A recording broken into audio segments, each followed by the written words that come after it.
নমস্কার, জয় মা কালী। চলুন আজকে একটা টোটকা দেবো। যে সকল ভাইদের স্বপ্ন দোষ হচ্ছে, অটোমেটিক বীর্য রাতেবেলায় ঘুমিয়ে থাকছে, তখন অটোমেটিক বীর্য বেরিয়ে যাচ্ছে, তারই একটা টোটকা দেবো। তা আপনারা শুনুন মন দিয়ে, তারপরে বিধিগুলো শুনেন, তারপরে কাজ করবেন।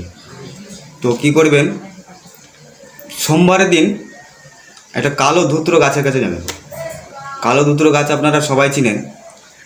সেখানে যাবেন, যাওয়ার পরে পূর্ব দিকে মুখ করে নিঃশ্বাস বন্ধ করে গাছটাকে তুলবেন, দিয়ে ওরই একটা মূল কেটে নেবেন। মূলটা যেন ওজন করে 4 গ্রাম হয়। 4 গ্রাম মূল হয়ে গেল, ওটা বাড়ি নিয়ে এলেন। বাড়ি নিয়ে আসার পরে গঙ্গা জলে ভালো করে ধুলেন। ধোয়ার পরে কি করবেন, একটা তাবিজ কিনবেন। তাবিজটা 3 ধাতু হলেও হবে। তাবিজটা কেনার পরে আপনারা কি করবেন, ভরে নেবেন তাবিজের ভিতরে।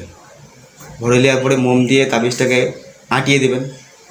আঁটিয়ে দেওয়ার পরে রাত্রেবেলায় যখন আপনি শুতে যাবেন, তখন কিন্তু কালো সুতোর মধ্যে কিংবা কালো কারের মধ্যে আপনাকে কোমরে বাঁধতে হবে। আপনি বেঁধে নিলেন, আপনি ঘুমিয়ে গেলেন, দেখবেন স্বপ্নদোষ থেকে আপনি ভালো হয়ে যাবেন। আর আরেকটা কথা কি, যদি স্বপ্নদোষ দেখা গেলে আর হচ্ছে না, 7 দিন 8 দিন 9 দিন ধরে হচ্ছে না, মানে ভালো হয়ে গেছে, তখন কি করবেন, ওই তাবিজটাকে খুলে কোনো পুকুরে কিংবা কোনো নদীতে তাকে ভাসিয়ে দেবেন। দেখবেন আপনার একদম স্বপ্নদোষ পুরোপুরি ভালো হয়ে যাবে। নমস্কার, জয় মা কালী।